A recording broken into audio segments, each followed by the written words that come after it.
ETF index mutual funds నేర్చుకుని stock మార్కెట్లో రాణించాలనుకుంటున్నారా? వెంటనే ఈ నెంబర్కి కాల్ చేయండి. నమస్తే రవి గారు. నమస్తే జయ. ఏదైనా ఒక మంచి స్టోరీ చెప్తారా? భానుమతి రామకృష్ణ గారివి అత్తగారి కథలను ఒక పుస్తకం ఉంది జయ.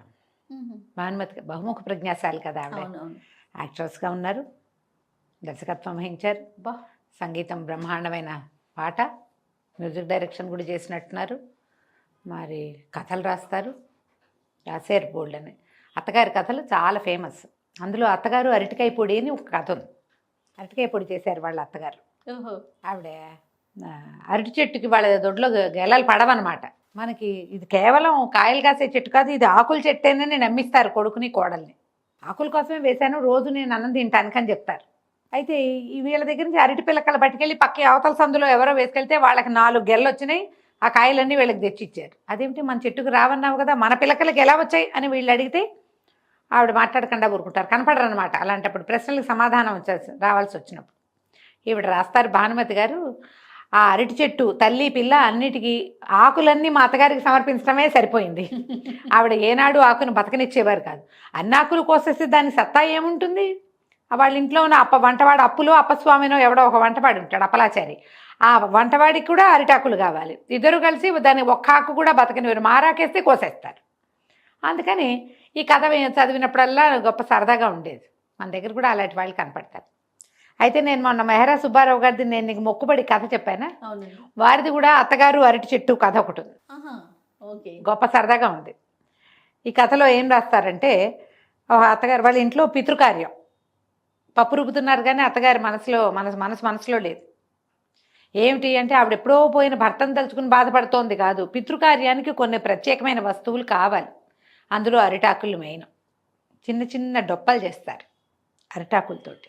ఈ పితృకార్యాల వ్యవహారం దగ్గర నుంచి చూసిన వాళ్ళకి తెలుస్తుంది, పై వాళ్ళకి తెలియదు, కానీ అరటి డొప్పలు కావాలి. అరిటాకులు దొరకల. ఎదురుగుండా ఇంట్లో ఒక చెట్లు ఉన్నాయి. కోడల్ని అడిగారు, ఏమే వాళ్ళని అడిగావంటే, నేను వెళ్ళి చూశానండి, ఆవిడ కోసుకోమంది. 4 చెట్లకేమో గెలలేసున్నాయి, గెలేసిన చెట్టుకు ఆకు కొయ్యకూడదు, మిగిలినవన్నీ చిరిగిపోయి ఉన్నాయి కాబట్టి వాళ్ళకి లేదు. మనవడిని పంపించారు, బజార్ అంతా తిరిగి వచ్చారు, ఎక్కడా దొరకల. పెద్ద మనవడు పని అయిపోయింది, వాడు వెళ్ళి వచ్చేసాడు. రెండో మనవడికి ట్రిప్కి 50 రూపాయలు చొప్పున ఆశ పెట్టి వాడిని 2 ట్రిప్పులు ఎండలో కూడా తిప్పారు. మా అమ్మ ఎక్కడా లేవు నానమ్మ ఇవి అంటాడు, ఆకులు లేవు. వీళ్ళకి అవతల పక్కన అచ్యుతవల్లి గారు ఎవరో ఒక ఇల్లు ఉంది, అచ్యుతలక్ష్మి, వాళ్ళకి బ్రహ్మాండమైన అరటి చెట్లు ఉన్నాయి, కానీ ఆవిడ చచ్చినా కొయ్యదు. మా ఇంట్లో కూడా నేను బజార్ నుంచి తెప్పించుకుంటానండి అంటోంది. అడిగినా ఆకు రాలదు. అనుకోకుండా క్షీరసాగరంలో నుంచి సముద్భవించిన మోహినీదేవిలాగా ఆవిడ వీళ్ళ ఇంటికి వచ్చింది ఈ టైంలోనే. అత్తగారు ఇట్లా అరిటాకులు దొరకలేదండి అంటే, కుర్రాడితో పంపిస్తానండి అందుట. వీళ్ళు ఆశ్చర్యపోయారు, ఆవిడే పంపిస్తానందే అంటే కోస్తుందనమాట అని సంతోషించారు, రిలాక్స్ అయిపోయారు. ఒక అరగంట పోయాక వాళ్ళ పనివాడి చెమటలు తుడుచుకుంటూ వచ్చాడు. బజారంతా తిరిగాను అమ్మగారు, ఎక్కడా దొరకలేదు అని చెప్పాడు. బజార్లో ఏమిట్రా మీదోటి? కాదండి, బజార్లో చూసి రమ్మన్నారు, అబ్బాయిని వాళ్ళు బాగా కోటేశ్వర్లు, లాయర్ గారి భార్య ఆవిడే. అందుకని వాళ్ళ ఇంట్లో కుర్రాడు ఉన్నాడు, అరే పక్కింటి మామగారికి అరిటాకులు కావాలి, బజార్ అంతా వెతికిరాంది. బజార్ అంతా వెతికారు, వడగాడుపు వాటి వల్ల ఆకులు లేవు. ఈయన మళ్ళీ హతాశురాలైపోయింది అత్తగారు.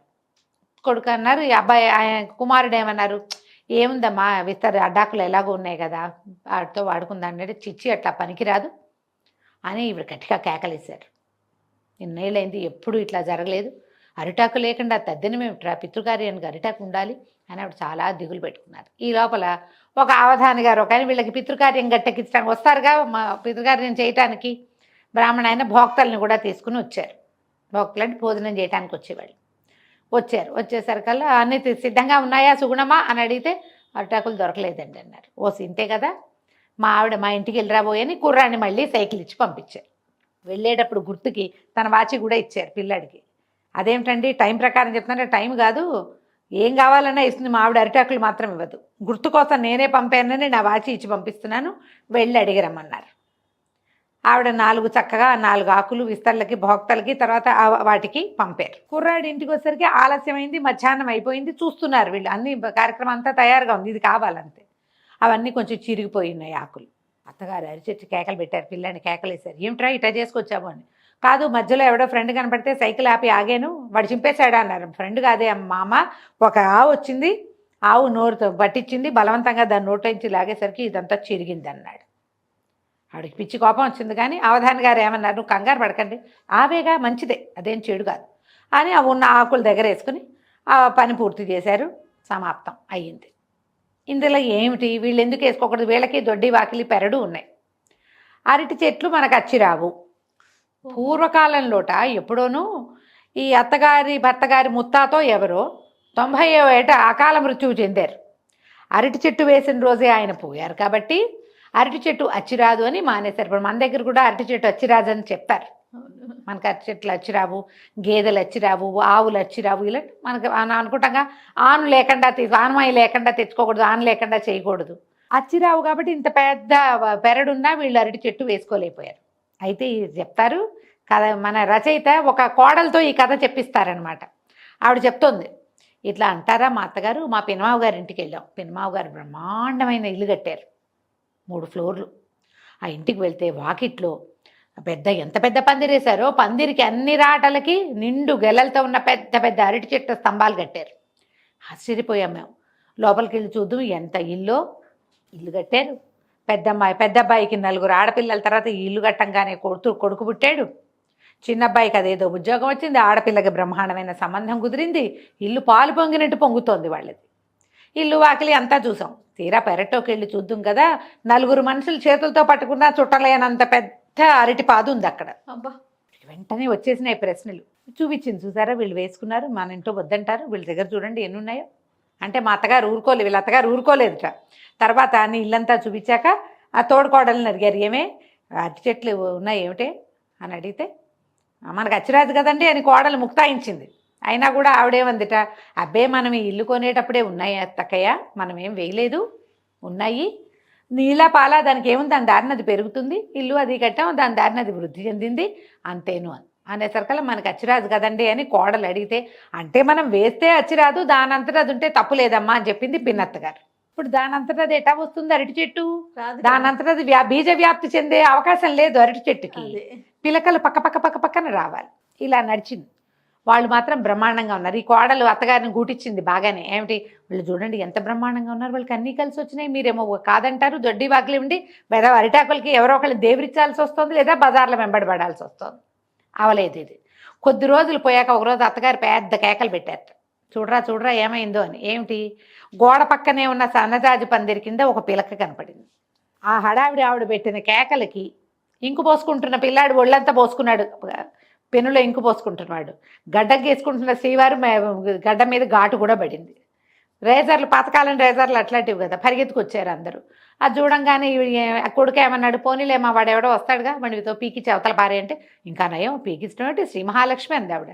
అదేమిటి మనకు అచ్చిరాదన్నావు కదంటే, అంటే మనం వేసుకుంటే అచ్చిరాదు, దాని రకంగా ఏమొచ్చింది, వీళ్ళ ఇంటి పక్కనే అచ్యుతలక్ష్మి గారి ఇల్లు ఉంది, అక్కడ అరటిపాదులు ఉన్నాయి, అది మెల్లిగా నేల మీద దుంప పాకి వీళ్ళ పెరట్లో గోడ పక్కనే ఒక పిలకేసుకొచ్చింది. ఆ గోడ ఉంది, ఒంటరాయి గోడలు కడతారు, ప్రహరీ గోడలు. ఇక దాన్ని పెంపొందించారు. అయిందే బాగా అరటి చెట్లు వృద్ధి చెందినాయి. మా అత్తగారు ప్రతిలో ఆ పూట అయితే పువ్వులు కోసుకోవడం కూడా మానేసి దానికి పాదు చేసే ప్రయత్నం చేశారు. కొన్ని రోజులు ఇట్లా గడిచింది, అరటి చెట్లు బాగా పెరిగినాయి. ఎదురుంటే ఆవిడ వచ్చింది ఏదో మాట చెప్పడానికి. ఏమిటి అంటే, ఆవిడ కూతురు కడుపుతోంది, పిల్లకి ఏమన్నా చేసి పెట్టామంటే, అన్నీ చేశానండి, పట్టుకెళ్తున్నాము, బొబ్బట్లు చేయాలి, అరిటాకు కావాలి బొబ్బట్లు వత్తటానికి, ఒక అరిటాకు కోసుకోవటానికి వచ్చా. సరే, ఈవిడ చాలా అత్తగారు ఉదారంగా మనవడిని పిలిచారట, ఒరే నువ్వు వీళ్ళపై గోపి నానాజీ ఇద్దరుకు పోయి అరిటాకు కోసుకురండి అన్నారు. వెనక్కి వెళ్తే ఏముంది, ఒక్క ఆకు తీరుగా లేదు, అన్నీ చీలిపోయినాయి. అయ్యో ఇట్లా ఉన్నాయి, చూసుకోలేదు అన్నారు. సరే, ఆవిడ ఏం చేస్తాలేండి, ఏ బజారో పంపిస్తానని ఆ ఎదురింటి ఆవిడ కొడుకు ఇద్దరు లేచి వెళ్ళిపోయారు. అసలు రహస్యం ఏంటంటే, అత్తగారు ప్రతిరోజు పొద్దున్నే అరటి చెట్లు పరామర్శించి ఆకులన్నీ చీరేస్తారు. ఎవ్వరికి ఇవ్వటం ఇష్టం లేదు ఆవిడకి. ఇప్పుడు అరటి చెట్టు పొడుగ్గా కనపడుతోంది అనుకో, ఎవరో ఒకళ్ళు అడుగుతారు.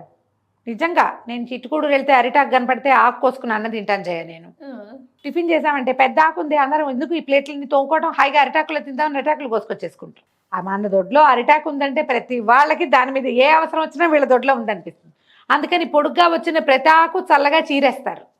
సూపర్. కిందన్ని ఆవిడ చీరేసి మన చిన్న మనవాడిని గోడెక్కించి వాడితో పైవి కూడా చీరేస్తారనమాట. అయిపోయింది కదా. ఇప్పుడు చూడు, ఎవరైనా మనకి వాళ్ళు ఇవ్వలేదు వీళ్ళు ఇవ్వలేదు అనిపిస్తుంది, మనం ఇవ్వాల్సి వస్తే మనకేమనిపిస్తుంది? అదే కదా. మనం కూడా అంతే కదా. ఈ మధ్యతరగతి మందహాసం పుస్తకంలో బెహరా సుబ్బారావు గారు రాసిన ఆ బుక్లో ఈ అత్తగారు అరటి చెట్టు, మీకు కుదిరితే భానుమతి రామకృష్ణ గారి అత్తగారు అరటికాయ పొడి చదవండి, బ్రహ్మాండంగా ఉంటుంది. ఈ కథ మహా బాగుంటుంది, ఆ కథ మహా బాగుంటుంది. తప్పకుండా ట్రై చేసి చూడండి. నమస్తే. నమస్తే.